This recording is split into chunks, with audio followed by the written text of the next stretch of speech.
بسم اللہ الرحمن الرحیم۔ الحمدللہ، آج ہماری تلاوت کا آغاز تیسرے پارے کے دوسرے نصف سے آدھے سے، جس کے آغاز میں یہودیوں کے لیے مذمت ہے کہ وہ اللہ کے نیک بندوں کو قتل کیا کرتے تھے، اور جو انصاف کی دعوت دینے والے اللہ والے تھے یہ ان کے دل سے دشمن تھے، ان کے لیے اللہ کا عذاب ہے، اور یہ غلط فہمی کا شکار ہے کہ ہم نے جہنم میں کوئی نہیں جانا۔ پھر تذکرہ فرمایا کہ اللہ کی بڑائی، اللہ کی عظمت، اللہ کی شان ہے، جسے چاہے ذلت سے عزت کے نقشوں میں ذلت سے عزت کے نقشے عطا فرمائے، اور جسے چاہے عزت کے نقشوں میں رسوا کر دے۔ وہ ذات بڑی قدرت والی ہے، زندوں سے مردہ زندہ پیدا کرتی ہے اور مردہ سے زندہ پیدا کر دیتی ہے، رات کو دن سے، دن کو رات سے۔ یہ سب اسی کے قدرت کے نشانیاں ہیں۔ ایمان والوں کو تلقین فرمائی، کفار سے دلی دوستی نہ لگانا، ایمان والوں کو چھوڑ کر کفار سے دلی دوستی نہ لگانا۔ اگر اللہ سے سچی محبت ہے تو راستہ رسول اللہ صلی اللہ علیہ وسلم کی اتباع اور پیروی ہے۔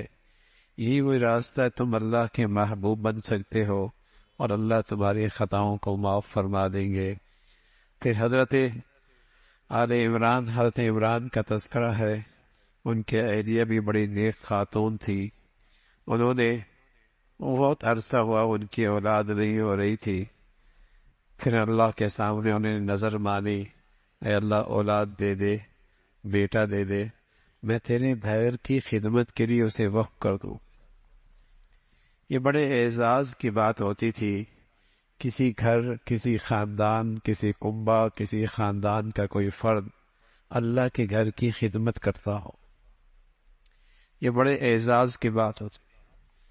اللہ کے نبی سے پہلے بھی مشرکین مکہ کے ہاں بھی، حالانکہ ان کے ہاں ایمان بھی تھا لیکن اللہ کو تو مانتے تھے، ان کا یہ بڑے اعزاز کی بات ہوتی تھی بیت اللہ کی خدمت کرنا، بڑے اعزاز کی بات ہوتی، اور بس اوقات اس اعزاز کو لینے کے لیے ان کے تلواریں نیاموں سے نکل آیا کرتے تھے۔ ایک مرتبہ تو ایسا ہوا کہ حجر اسود کو جب لٹایا گیا اور پھر رکھنے کی نوبت آئی تو ہر قبیلہ چاہتا تھا کہ یہ اعزاز ہمارے قبیلوں کو ملے۔ اللہ کے نبی صلی اللہ علیہ وسلم کو اب تک نبوت نہیں ملی تھی، سب نے یہ طے کیا کہ یہ آدمی ہمارے میں بڑا سچا ہے اور بڑا منصف مزاج ہے، تو اگر یہ فیصلہ کر لے تو ہمیں قبول ہو جائے۔ بیت اللہ کے اطراف میں آنے والوں کی بڑی خدمت ہوا کرتی تھی، کوئی سبیلیں لگایا کرتا تھا دودھ کی، کوئی ستو کی، کوئی میٹھے پانی کی، تو اللہ کے گھر کی خدمت بڑے اعزاز کی بات ہوتی۔ یہ تو اب دور بدل گیا نا، اب لوگوں کے ہاں اسٹیٹس یہ کہ بڑے کلب کا ممبر کون ہے۔ پہلے مسلمانوں میں اعزاز یہ ہوتا تھا کہ اللہ کے گھر کی خدمت میں کون آگے، اور اللہ کے گھر میں کون آگے۔ اس کائنات کے سب سے بڑے آدمی محمد رسول اللہ ہیں، اللہ کے گھر میں سب سے آگے۔ اللہ کے گھر بنانے میں بس اوقات آپ پتھر اٹھا رہے ہیں، پتھر اٹھا رہے ہیں، حالانکہ آپ کے جانثار موجود ہیں، آپ اشارہ کرتے تو گردنیں پیش کرنے کے لیے تو تیار تھے، لیکن آپ کیوں پتھر اٹھا رہے ہیں؟ اعزاز، نصیب کی بات۔ تو اس خاتون نے نظر مانی کہ اے اللہ بیٹا دے دے، تیرے گھر کی خدمت کرے گا۔ اس وقت اللہ کا گھر جو سب سے پہلا قبلہ تھا مسلمانوں کا، بیت المقدس، اے اللہ تیرے گھر کی خدمت کرے گا۔ اللہ کی شان، بیٹا نہیں ہوا، بیٹی ہو، تو بات تھوڑی سی رنجیدہ سی ہوئی، غم زدہ ہوئی کہ میری نظر کیسے پوری ہوگی اور مجھے یہ اعزاز کیسے ملے گا۔ بیٹیاں تو گھر کی خدمت کے لیے قبول نہیں ہوتی، وقف نہیں ہوتی، بیٹا نہیں ہوا۔ تو اللہ تعالیٰ نے حوصلہ دیا، ہمت بڑھائی، بیٹی ایسی ہے جس پر ہزاروں بیٹے قربان۔ مائی مریم، اور مریم کیا تھی؟ بچپن ہی کی ولیہ تھی، بچپن ہی کی ولیہ تھی۔ آپ کے پاس بغیر موسم کے پھل آیا کرتے تھے، پیدائشی ولیہ تھی، بغیر موسم کے پھل آیا کرتے تھے۔ ایک دن حضرت زکریا علیہ السلام نے دیکھا کہ اس کے پاس تو پھل آتے ہیں اور بغیر موسم کے۔ پوچھ لیا بیٹی یہ کہاں سے آتے ہیں؟ کہ اللہ دیتا ہے، اللہ دیتا ہے۔ تو فوراً حضرت زکریا علیہ الصلوۃ والسلام کا خیال اللہ کی قدرت کی طرف تازہ ہو گیا۔ آپ کی اولاد نہیں تھی، بوڑھے ہو چکے تھے، سر کی چاندی چمک رہی تھی، سر کے بال سفید ہو چکے تھے، بیوی بانج بھی تھی اور بوڑھی بھی تھی۔ یہ موسم اولاد کا تھا نہیں دونوں کے لیے، نہ باپ شوہر کے لیے نہ بیوی کے لیے۔ اللہ میاں سے دعا کر دی، اے اللہ تو مریم کو بغیر موسم کے پھل دے سکتا ہے تو مجھے بغیر موسم کے اولاد دے دے۔ کچھ ایسی انکساری اور کیسی عاجزی، کچھ ایسی فریاد تھی، اللہ نے فریاد قبول کر لی۔ پوچھا کہ اے اللہ بیٹا تو ہوگا لیکن کیا میں جوان ہو جاؤں گا اور میری بیوی بھی جوان ہو جائے گی؟ فرمایا نہیں، دونوں بوڑھے رہو گے، اسی بڑھاپے کے اندر ہو، اسی بڑھاپے کے اندر ہوگی۔ اور ہوا بیٹا، اور بیٹا بھی پھر حضرت یحییٰ جیسا پاک دامن، عفیف، نیک سیرت، صالح، اللہ نے حضرت یحییٰ کی صورت میں بیٹا عطا فرمایا۔ تو یہ اللہ کی قدرت۔ آگے واقعہ اس سے بھی زیادہ غیر معمولی اللہ کی قدرت۔ یہاں تو اماں بھی ہیں، ابا بھی ہیں، اگرچہ بوڑھے ہیں لیکن ہیں تو صحیح نہ۔ آگے پیدائش حضرت عیسیٰ علیہ الصلوۃ والسلام، اس کا تذکرہ ہے، جن کے تو والد ہی کوئی نہیں۔ اللہ رب العزت نے مریم سے پیدا فرمایا، والدہ ہے، والد کوئی نہیں ہے، حضرت عیسیٰ علیہ الصلوۃ والسلام ہیں۔ اور سبحان اللہ، پھر اللہ نے ان کو ایسا نبی بنایا، ایسا رسول بنایا، معجزے دیے، معجزے بھی غیر معمولی۔ ایک تو یہ معجزہ تھا کہ بچپن ہی میں حضرت عیسیٰ علیہ الصلوۃ والسلام نے بولنا شروع کر دیا۔ دوسرے معجزے دیے کہ آپ پرندہ مٹی سے بناتے، ہوا میں اڑاتے، اس میں زندگی آ جاتی تھی۔ کوئی مادر ذات اندھا پیدا ہوتا، آپ اس کی آنکھوں پہ ہاتھ لگاتے، بینائی واپس آ جاتی تھی۔ مردے کو آپ زندہ کر دیا کرتے۔ اس زمانے کے اندر طب کا بڑا چرچا تھا، طبیب اپنی مہارت رکھتے تھے۔ اللہ رب العزت نے نبی کا معجزہ ایسا دیا کہ ساری دنیا کے طبیب اکٹھے ہو جائے، ایسا تو کوئی نہیں کر سکتا۔ معجزہ ہے ہوتا ہی ایسا ہے کہ وقت زمانے کے لوگ اس جیسا نہ کر سکے۔ طبیب کیا کر سکتا ہے؟ بینائی ٹھیک تو نہیں، ٹھیک کر سکتا ہے لیکن مادر ذات کو تو بینائی نہیں آ سکتی، مردے کو تو زندہ نہیں کر سکتا۔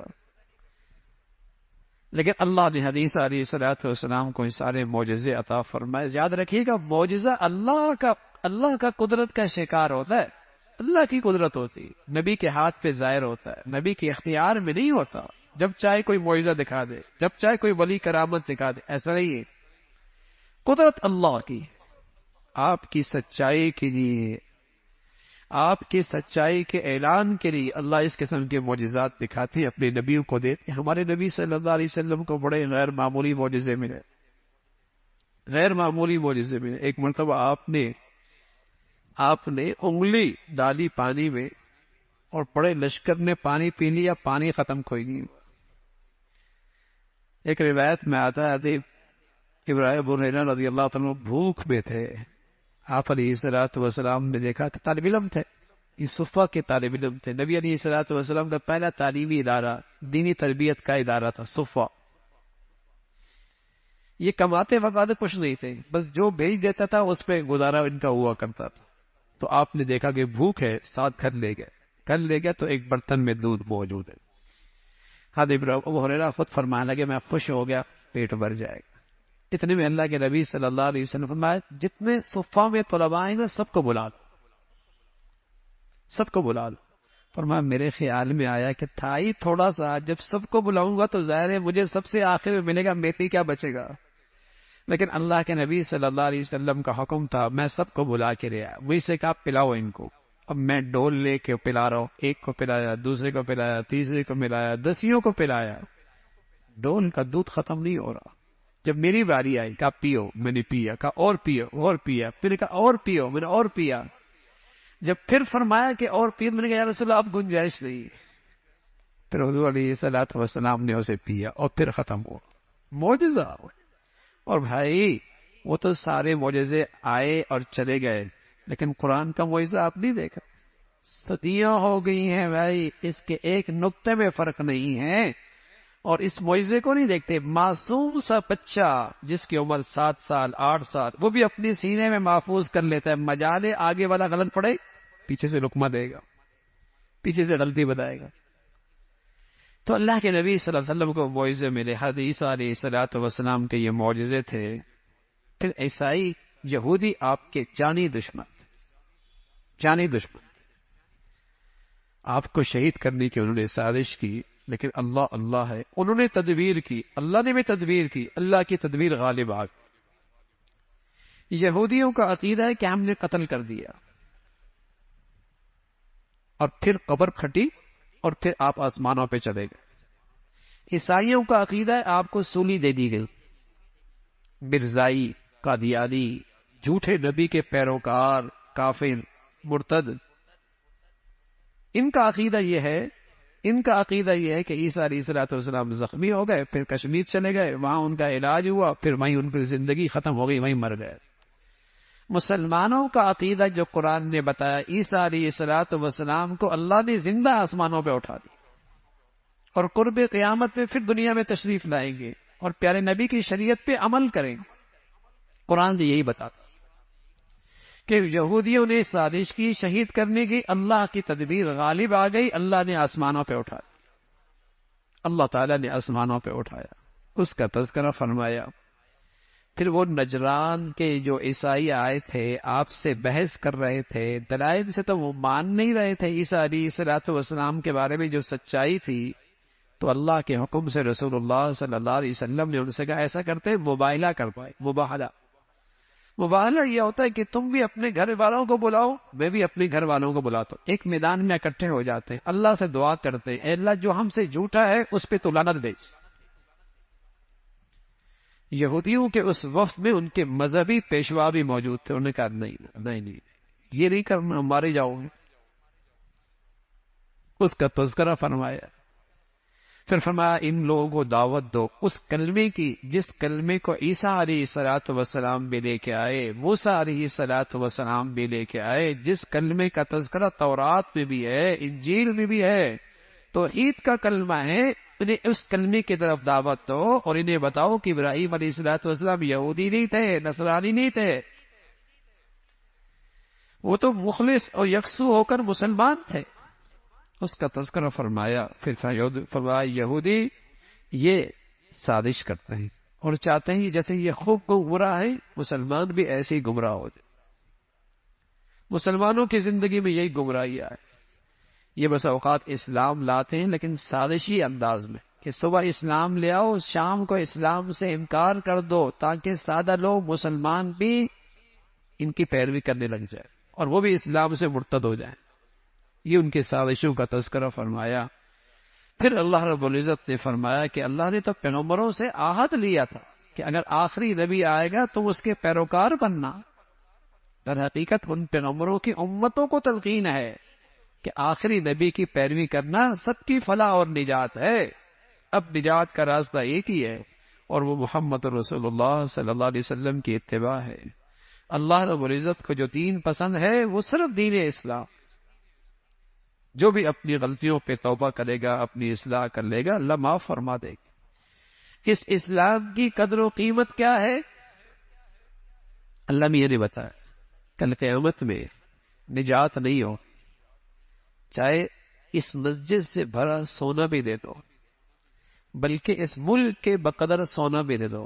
قرآن کہتا ہے ساری دنیا بھی سونے سے بھر دی جائے نا، تب بھی ہلاکت اور ناکامی سے کوئی چیز بچا نہیں سکتی. تو میرے عزیزوں کل پتہ چلے گا اسلام کتنی قیمتی دولت.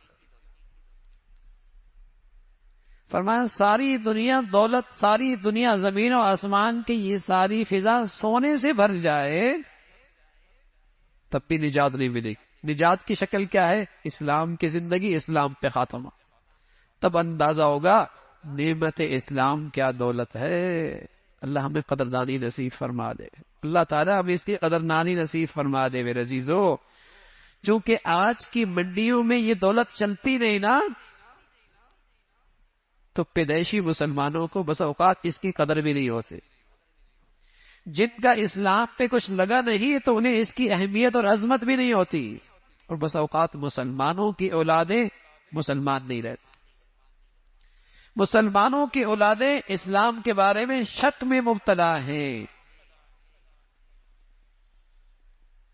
مسلمانوں کی اولادیں قدر نہیں ہوتی۔ تو وہاں اللہ رب العزت بتا رہا ہے کہ اندازہ ہوگا کہ دولت ایمان اور نعمت اسلام کیا دولت ہے۔ فرمایا نیکی کا اعلیٰ درجہ یہ ہے کہ اللہ کے راستے میں اپنی سب سے پیاری چیز خرچ کرو، سب سے پیاری چیز اللہ کے راستے میں خرچ کرو، یہ نیکی کا سب سے اعلیٰ درجہ ہے۔ ویسے تو کچھ بھی خرچ کرو گے خلوص کے ساتھ اللہ قبول فرمائیں گے، لیکن اعلیٰ درجہ نیکی کا پانے کے لیے اپنی محبوب ترین چیز خرچ کرو۔ اور سبحان اللہ، صحابہ رضوان اللہ اجمعین پر جب یہ قرآن کی آیت اتری تو ہر ایک کی نظر پڑی کون سی چیز ان کی زندگی میں سب سے محبوب ہے۔ ایک صحابی آئے ابو طلحہ، جن کا باغ تھا مدینہ منورہ کے مسجد نبوی کے بالکل سامنے، اور بڑا گھنا باغ تھا کھجوروں کا، کوئی پرندہ اندر چلا جائے تو اس کے لیے واپس نکلنا مشکل تھا، اتنا گھنا میٹھا پانی۔ اس کا یا رسول اللہ، میں نے اپنے ساری مالیت میں نظر کی تو میرے کیا سب سے محبوب اور قیمتی چیز یہ باغ لگا ہے، اسے اللہ کے راستے میں قبول کر لی۔ ایک کہا یا رسول اللہ، میری سواری، میرا گھوڑا جسے میں نے بڑی محبت سے پالا ہے لیکن مجھے پسند بہت ہے، لیکن میں نیکی کا اعلیٰ درجہ پانا چاہتا ہوں، اس کو اللہ کے راستے میں قبول کر لیجیے۔ اس انداز سے ہر ایک اپنی محبوب ترین چیز لے کے آئے، اس کا تذکرہ فرمایا۔ پھر روئے زمین پر سب سے پہلا گھر، روئے زمین پر سب سے پہلا گھر وہ بیت اللہ، جس کا حکم اللہ نے دیا ہے، جس کا نقشہ جبرائیل امین نے بنایا ہے، جس کے معمار حضرت ابراہیم علیہ السلام، جس کی مددگار اسماعیل علیہ السلام ہے۔ روئے زمین کی سب سے مقدس عمارت بیت اللہ کی، روئے زمین کی سب سے مقدس عمارت بیت اللہ کی ہے۔ اور سبحان اللہ، اس کے دائیں بائیں کتنی بڑی شاندار بلڈنگیں ہیں، لیکن کتنی مرتبہ دیکھو گے دل بھر جاتا ہے۔ بیت اللہ ایسا ہے، کالے پتھروں سے ہے، کالا اوپر پردہ ہے، جو جتنا اسے دیکھتا ہے اتنی وہ اپنی طرف کھینچتا ہے، جتنا دیکھتا ہے اتنا اپنی طرف کھینچتا ہے۔ عجیب مقناطیسیت ہے اس کے اندر، جو جتنا اسے محبت اور عقیدت سے دیکھے گا، بس اوقات آدمی وہاں سے واپس آ رہا ہوتا ہے تو آنکھوں سے آنسو جاری ہو رہے ہوتے ہیں کہ اس سے جدا ہو رہا ہو۔ حالانکہ اس کے دائیں بائیں شاندار عمارتیں ہیں، لیکن جو اس کے اندر کشش ہے اور جو اس کے اندر نور ہے، تو روئے زمین کی سب سے مقدس عمارت بیت اللہ کی، اللہ کا پہلا گھر ہے، اس کا تذکرہ فرمایا۔ پھر ایمان والوں کو تلقین فرما، ایمان والو اللہ کے دشمنوں کی پیروی نہ کرنا ورنہ تم بھی ان جیسے ہو جاؤ۔ اللہ کی رسی مضبوطی سے پکڑو، قرآن مجید کو مضبوطی سے تھام لو، اور یہی راستہ ہے جس سے تم فرقہ پرستی سے محفوظ رہو، آپس میں ٹکڑے اور تقسیم سے محفوظ رہو۔ اللہ کا کلام قرآن مجید کو مضبوطی سے پکڑ لو۔ اللہ کا بڑا انعام ہے اہل ایمان پر، ایمان کے بعد سب سے بڑا انعام کہ مسلمانوں میں آپس میں اتفاق ہو، مسلمانوں میں آپس میں محبتیں ہو۔ مسلمانوں کی بڑی طاقت ہے تقوی اور آپس کا اتفاق، یہ مسلمانوں کی اجتماعیت کے سب سے بڑی طاقت۔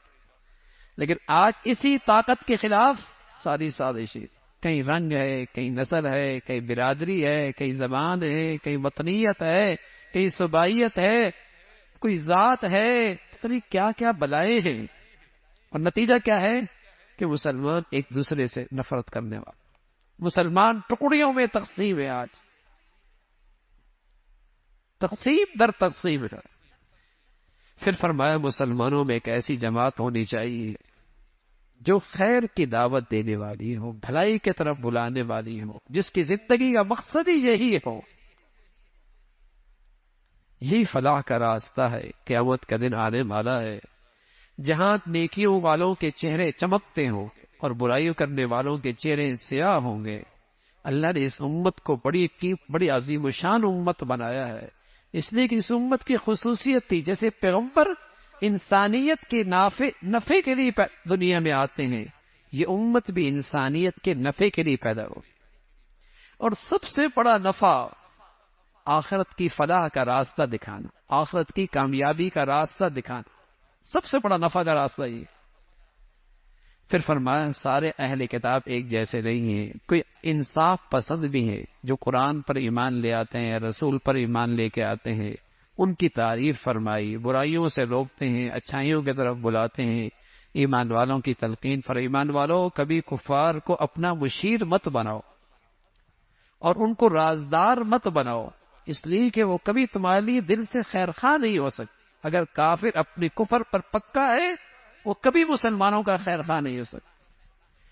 تمہیں کوئی اچھائی پہنچ جائے تو انہیں بڑا برا لگتا ہے، اور تمہیں کوئی مصیبت آ جائے تو انہیں بڑی خوشی ہوتی ہے۔ کبھی کبھی وہ اندر کا بغض اور کینہ ان کی زبانوں پہ آ جاتا ہے، لیکن جو ان کے دلوں میں ہے وہ زبانوں پہ آنے والے سے زیادہ ہے۔ اس کا تذکرہ فرمایا۔ پھر غزوہ بدر کا تذکرہ مختصر سا، جہاں اللہ کے نبی صلی اللہ علیہ وسلم اپنے سپاہیوں کو اور اپنے ساتھیوں کو مختلف جگہوں پہ کھڑا کر رہے، اور پھر اللہ کی مدد اور نصرت اس مختصر سی جماعت پر آئی کہ غزوہ بدر کی جو فتح ہوئی، اور یہ اسلام کا پہلا جو غزوہ تھا، اس فتح کی بنیاد افراد کی کثرت نہیں اور اسلحہ اور اسے کہیں کہ اسباب و وسائل کی کثرت نہیں، اس کی وجہ صرف اللہ اور اللہ کے رسول سے سچی وفاداری اور دین پر استقامت اور اللہ کی مدد اور نصرت، اس کی بدولت اللہ نے بدر کی شکل میں مسلمانوں کو پہلی فتح نصیب کی، ورنہ دشمن تعداد میں زیادہ تھے۔ یہاں اللہ کے فرشتے آسمان سے زمین پہ اترے، جس سے مسلمانوں کا حوصلہ اور بڑھ گیا، اور پھر اللہ نے اہل ایمان کو تلقین فرمائی، سود نہ کھاؤ، اللہ سے ڈرو، اللہ سے ڈرو۔ اور متقی لوگوں کا تذکرہ فرمایا کہ متقی لوگ کون ہوتے ہیں؟ جو ہر حال میں خرچ کرتے ہیں، غصے کو پی لیا کرتے ہیں، معاف کر دیا کرتے ہیں، احسان کیا کرتے ہیں، اور اگر ان سے کوئی گناہ ہو جائے گناہ پر اصرار نہیں کرتے، بلکہ ندامت اور شرمندگی کے ساتھ اللہ کی بارگاہ میں توبہ کرتے، ندامت اور شرمندگی کے ساتھ اللہ کے حضور توبہ کرتے ہیں۔ یہ متقی لوگ ہیں جو گناہوں پہ اصرار نہیں کرتے، ان کے لیے جنت ہے اور جنت کے انعامات ہیں۔ پھر غزوہ احد کا تذکرہ ہے تقریباً 55 آیات۔ یہ اہل ایمان کے لیے ایک بڑی آزمائش تھی، جیتی ہوئی جنگ اور جیتی ہوئی کامیاب جسے کہیں کہ بازی، مسلمان آزمائش کا شکار ہو گئے اور مسلمانوں کو شکست ہونے لگی، جیتی ہوئی بازی، اس کا تذکرہ، اور اس میں بہت کچھ نصیحت ہے اہل ایمان کے لیے، اور بہت کچھ ہدایت تھی مسلمانوں کے لیے، اور بڑی عبرت تھی اس میں مسلمانوں کے لیے، اور اس میں بڑے نصائح تھے اہل ایمان کے لیے۔ ایک بڑا مقصد تو اس میں یہ تھا کہ جب شکست ہو رہی ہے اور مسلمان زخمی ہو رہے ہیں اور شہداء کی تعداد بڑھ رہی ہے، تو کون ایمان پہ جمع رہتا، تاکہ پتہ لگے ایمان اور منافق واضح فرق معلوم ہو جائے۔ دوسرا فرمایا اس کا مقصد یہ تھا کہ مسلمانوں میں سے کچھ لوگ تھے جن کو اللہ شہادت کا مرتبہ دینا چاہتا تھا، شہادت کا مرتبہ دینا چاہتا تھا۔